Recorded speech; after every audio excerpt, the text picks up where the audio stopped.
చెప్పి అధికారంలోకి వచ్చి ఏంటయా 9 నెలల నుంచి కూడా చూస్తున్నాము, ఒకటి కూడా నెరవేర్చట్లేదు, మీరు చెప్పిన హామీలన్నీ కూడా ప్రస్తావనే చేయట్లేదు అని ఎవరైనా ప్రశ్నిస్తే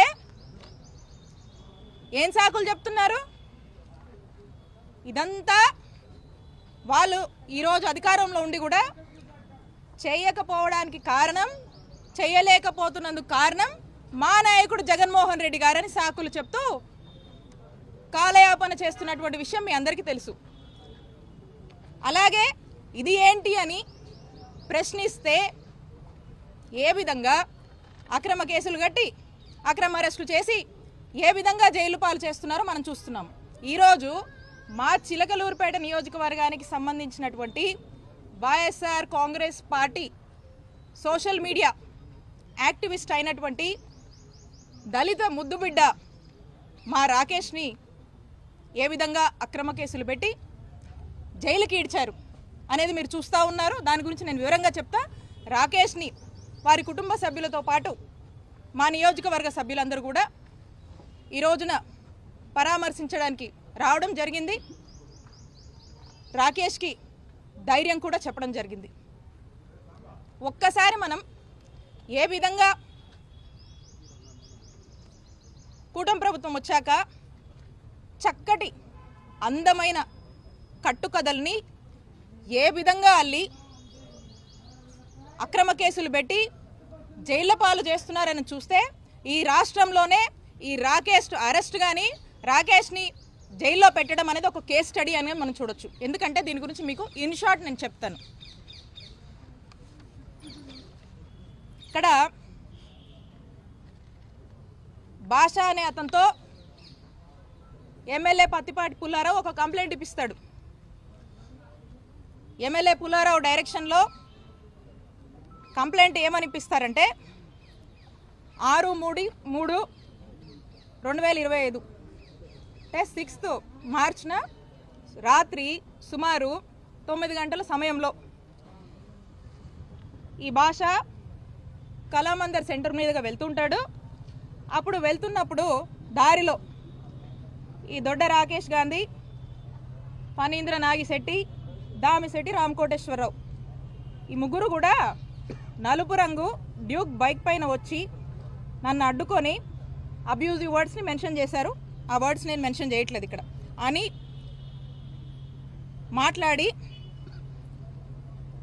అతన్ని ఏదో ఇష్టం వచ్చినట్టుగా మాట్లాడి ఈ ముగ్గురు కూడా ఈ భాష అనే అతన్ని చుట్టుముట్టి అందులో ఈ దొడ్డ రాకేష్ గాంధీ ఈ భాష ఫోన్ ఇవ్వమని ఇవ్వకపోతుంటే రాకేష్ గాంధీ జోబులో ఉన్నటువంటి కత్తిని తీసి ఆ కత్తి మడతబెట్టి తీసి అలాగే ఇతనితో పాటు ఉన్నటువంటి రాకేష్తో ఉన్నటువంటి ఫణీంద్ర అలాగే దామిశెట్టి కోటేశ్వరరావు వీళ్ళు కూడా చిన్నపాటి కర్రలు పట్టుకొని ఉండి ఈ భాష మీద అతని సెల్ ఫోన్ ఇవ్వమని, ఇవ్వకపోతే అతను గొంతు మీద కత్తి పెట్టి డీప్గా థ్రెటన్ చేసి అతన్ని చంపుతానని ఆ మాదిరిగా మాటలు మాట్లాడి బెదిరించి ఈ భాష జోబులో ఉన్నటువంటి ఐటెల్ బ్లూ కలర్ ఫోన్ చెప్పాడు. దీని ఐఎంఈ నంబర్స్, ఫోన్ నంబర్స్ ఇందులో ఇచ్చాడు. ఇక ఈ ఫోన్ని రాకేష్ గాంధీ తీసుకున్నాడని ఈ ముగ్గురు కూడా రాకేష్ గాంధీ, ఫణీంద్ర, ఈ కోటేశ్వరు ఈ ముగ్గురు కూడా ఈ భాషని అబ్యూజివ్గా ఇష్టం వచ్చినట్టు బెదిరించి తనని చంపే ప్రయత్నం చేశారని, దాంట్లో భాగంగా అటుగా ఆ పక్క నుంచి వస్తున్నటువంటి పిల్లికోటి, పఠాన్ సమదు, మధుమాల రవి వీళ్ళంతా ఈ జవాజీ బుచ్చిబాబు వీళ్ళంతా కూడా అక్కడి నుంచి చూసి అక్కడి నుండి వాళ్ళు పరారైనట్టుగా ఈ కథ అంతా అల్లారు. నేను అడుగుతా ఉన్నా పోలీసుల్ని, ఈ కేసు కట్టినటువంటి సిఐని, ఇదంతా నిజమా? ఇదంతా నిజమా అని నేను సిఐని అడుగుతా ఉన్నాను. అంటే ఈ మధ్యకాలం మనం చూస్తూ ఉన్నాము ఏమనంటే BNS 111 సెక్షన్ ఆర్గనైజ్డ్ క్రైమ్ కింద సోషల్ మీడియా వాళ్ళ మీద కేసులు పెడితే కోర్టు వీళ్ళ మీద చివాట్లు పెడుతుంది వీళ్ళకి. అందుకని ఇక ఇదైతే కోర్టు ఒప్పుకోవట్లేదు కాబట్టి బెయిలబుల్ సెక్షన్స్ అయితే పెడితే కష్టము, నాన్ బెయిలబుల్ సెక్షన్స్ పెట్టాలని 308 కట్టాడు ఈ సిఐ. ఈ 308 అంటే ఏంటంటే ఎక్స్టార్షన్ సంబంధించి అంటే డీప్గా థ్రెటన్ చేసి భయప్రాంతులకు గురి చేసి అని చెప్పి దాదాపుగా హత్య యత్నం చేశాడన్నట్టుగా ఇదైతే నాన్ బెయిలబుల్, ఈ సెక్షన్లు పెడితే రాకేష్ని ఫిక్స్ చేయొచ్చు అనేటువంటి ఒక ఉద్దేశంతో ఈ సెక్షన్లు పెట్టడానికి అల్లినటువంటి అందమైన కట్టుకథ ఇది. అయితే దీంట్లో వాస్తవాలు చూస్తే, వాస్తవాల్లోకి మనం కనుక వెళ్తే 9 గంటలకి కళామందిర్ సెంటర్ చిలుకలూరుపేటలో ఇది జరిగింది అని చెప్పి ఈ కట్టుకథ అల్లారు. దీనికి సాక్షాత్తం ఆధారాలు ఉన్నాయి. ఏమనంటే ఈ 9 గంటలకి ఇక్కడ చూడండి, ఈ 9 గంటలకి రాకేష్ అనే వ్యక్తి విజువల్స్, ఇతను గుంటూరు ఇంట్లో ఉన్నాడు. 9 గంటలకి ఇగో సీసీ ఫుటేజ్లో టైమింగ్ కూడా ఉంది చూడండి. 9 గంటలకి గుంటూరులో ఉన్నాడు. 9 గంటలకు గుంటూరులో ఉన్నటువంటి సాక్ష్యాధారాలు ఇవి. అంటే 9 గంటలకు గుంటూరులో ఉన్నాడు, కళామందిర్ సెంటర్కి ఎట్లా రీచ్ అవుతాడు, కళామందిర్ సెంటర్లో ఎలా తేలుతాడు? ఇదే కాదు, ఈ ముందు రోజు లేడు. ఈ కూటమి ప్రభుత్వం ఏర్పడ్డాక 9 నెలల నుంచి తనను రకరకాలుగా హింసిస్తున్నారని చెప్పి ఈ అబ్బాయి బయట ఉంటున్నాడు. అండ్ ఆ ముందు రోజు కూడా ఆ అబ్బాయి గుంటూరులోనే ఉన్నాడు. పైగా ఆ 2 రోజుల్లో కూడా నేను పాల్గొన్నటువంటి కార్యక్రమంలో, నేను అటెండ్ అయినటువంటి మీటింగ్స్లో మాతో పాటే ఫాలో అయ్యాడు. అలాగే ఇందులో మెన్షన్ చేసినటువంటి మరొకరు ఫణీంద్ర, ఈ ఫణీంద్ర నాగిశెట్టి అనేవాడు 9 అప్పుడు సెలూన్లో హెయిర్ కట్లో ఉన్నాడు. ఇది సెలూన్కి సంబంధించినటువంటి వచ్చినటువంటి ఫుటేజ్. మనకి 9 హెయిర్ కట్లో ఉన్నవాడు, ఫుటేజ్ అవైలబుల్ ఉంది, ఇంత ఎవిడెన్సెస్ ఉన్నాయి. ఎలా కళామందిర్ సెంటర్లో పార్టిసిపేట్ చేస్తారు దీంట్లో? అలాగే ఈ దామిశెట్టి కోటేశ్వర్ అనే అతను హైదరాబాద్లో ఒక ఉద్యోగం ఎత్తుకొని అక్కడే ఉంటున్నాడు. అక్కడ తన ఉద్యోగంలో ఆఫీస్లో ఉన్నాడు. దాని ఎవిడెన్సెస్ కూడా ఉన్నాయి. ఈ ముగ్గురు కళామందిర్ సెంటర్లో ఈ విధమైనటువంటి ఎక్స్టార్షన్కి పాల్పడ్డారని చెప్పి నాన్ బెయిలబుల్ సెక్షన్స్ పెట్టి ఈ విధంగా హింసిస్తున్నారు. కూటమి ప్రభుత్వం ఏర్పడిన దగ్గర నుంచి కన్నా మనం చూస్తుంటే ఇప్పటికీ 16 కేసులు ఈ రాకేష్ గాంధీ మీద వేరు ప్రాంతాల్లో ఎక్కడెక్కడో ఏవో కంప్లైంట్స్ అట ఇచ్చారట, ఉన్నాయట. అందుకని ఇప్పుడు ఇతన్ని హింసించాలంట. అంటే ఒక్కసారి ఆలోచించండి, అక్రమ కేసులు పెట్టే విషయంలో కూటమి ప్రభుత్వం యొక్క పిచ్చి పరాకాష్ఠకు చేరిందని ఈ రాకేష్ యొక్క కేసే, ఈ కేస్ స్టడీయే మనకు ఎవిడెంట్గా ఒక ఐ ఓపెనింగ్గా కనిపిస్తుంది. అక్రమ కేసులు ఏ విధంగా కూటమి ప్రభుత్వం వాళ్ళు కడుతున్నారు, వైఎస్ఆర్ కాంగ్రెస్ పార్టీ వాళ్ళని హింసిస్తున్నారు, జైళ్ల పాలు చేస్తున్నారని. అయితే దీనికి సంబంధించి మనం చూస్తే ఒక్క ఆధారం కూడా, వీళ్ళు పెట్టినటువంటి ఎక్స్టార్షన్ కేసుకి ఒక్క ఆధారం కూడా లేకుండా ఎమ్మెల్యే డైరెక్షన్స్ మీదుగా ఎమ్మెల్యే రాకేష్ గాంధీ నా టార్గెట్ ఏం చేస్తావో నాన్ బెయిలబుల్ సెక్షన్స్ పెట్టి తీసుకొచ్చి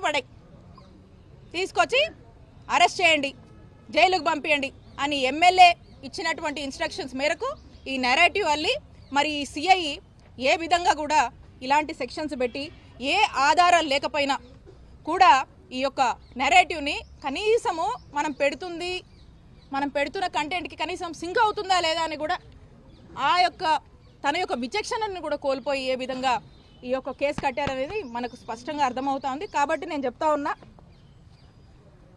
స్పష్టంగా ఇలా ఎమ్మెల్యే చెప్పాడనో ఇంకెవరో చెప్పారనో వాళ్ళ యొక్క టార్గెట్స్ కోసము ఇక్కడ ఉన్నటువంటి పోలీసులు అత్యుత్సాహం చూపించి మీరు గనక ఈ విధంగానే వాళ్ళు చెప్పారు వాళ్ళ మెప్పుల కోసం మీ ఉద్యోగాల కోసము ఈ విధంగా గనక మీరు ఈ విధంగా చేస్తున్నారు, మీరు చేశారు. ఇప్పుడు ఈరోజు చెప్పిందే విత్ ఎవిడెన్స్ ఇవన్నీ కూడా మేము కోర్టుకు సబ్మిట్ చేశాము. ఖచ్చితంగా దీని మీద పెద్ద ఎత్తున న్యాయ పోరాటం చేస్తాము.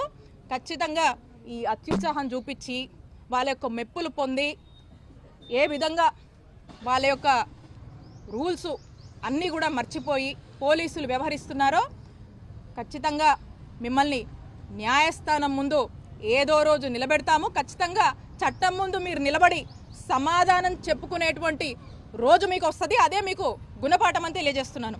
అలాగే పోలీసులకు హెచ్చరిస్తున్నాను, మీరు ఇప్పుడు చేస్తున్నటువంటి అంటే ఇది మాకు బాధ అనిపిస్తుంది. మాకు పోలీసుల మీద, ఇన్స్టిట్యూషన్స్ మీద చాలా రెస్పెక్ట్ ఉంది.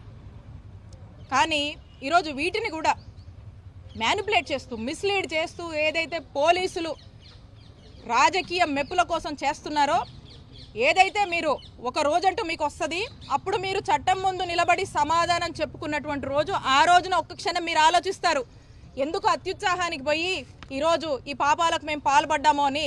ఆ రోజు మీరు ఒకసారి ఆత్మవిమర్శ చేసుకునేటువంటి రోజు ఖచ్చితంగా వస్తుంది. సరైన గుణపాఠం మీకు చెప్తాము, చట్టం ముందు మిమ్మల్ని నిలబెడతామని చెప్పి పోలీసుల్ని హెచ్చరిస్తున్నాను.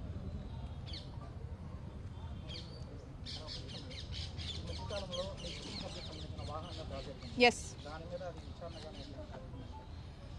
దాని మీద కంప్లైంట్ ఇవ్వడం జరిగింది. మీరు చూస్తూ ఉన్నారు. ఇదే కాదు, టోటల్గా నా మీద, మా కుటుంబ సభ్యుల మీద ఏ విధంగా వరుసబెట్టి ఈ కూటమి ప్రభుత్వం ఏర్పడ్డాక ఏ విధంగా వాళ్ళు టార్గెట్ చేస్తూ ముందుకు వెళ్తున్నారో మీరు చూస్తూ ఉన్నారు. సో నేను స్వయంగా ఒక కంప్లైంట్ ఇచ్చాను డీజీపీ గారికి, ఇక్కడ ఉన్నటువంటి అందరికీ. దాని మీద ఇప్పటి వరకు కూడా ఏమాత్రం కూడా రెస్పాన్స్ అనేది అవ్వలేదు. దాని మీద ఇంకా కూడా ఏమాత్రం స్పందించలేదు. మరి ఇలాంటివి అయితే మాత్రం స్పందించడానికి వాళ్ళకి చాలా టైం ఉంది. సో కాబట్టి ఖచ్చితంగా న్యాయ పోరాటం చేస్తాము. డే విల్ కమ్ డెఫినెట్గా. Subscribe to Social TV Telugu for more videos. Hit the bell icon for faster updates.